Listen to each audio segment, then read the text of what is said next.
Clay McKinney, Developer On-Ramp, Introduction to HTML. This is a bit of an aside.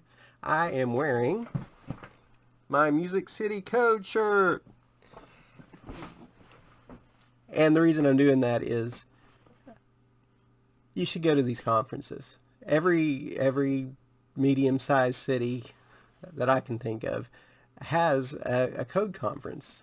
You know, every year there's Music City Code in Nashville, Code Palooza in Louisville.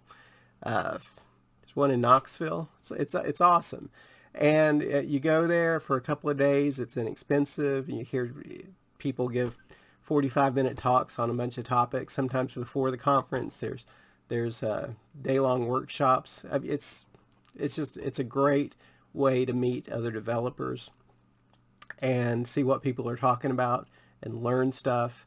And it's a really good place to meet the community. And if you're just getting started as a programmer, that's the place you want to be.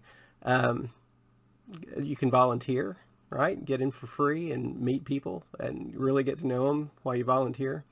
So it's a cool thing to do. So I'm wearing my Music City Code shirt, which you can't see because I'm sitting down. But anyway, that's what's up. Thank you.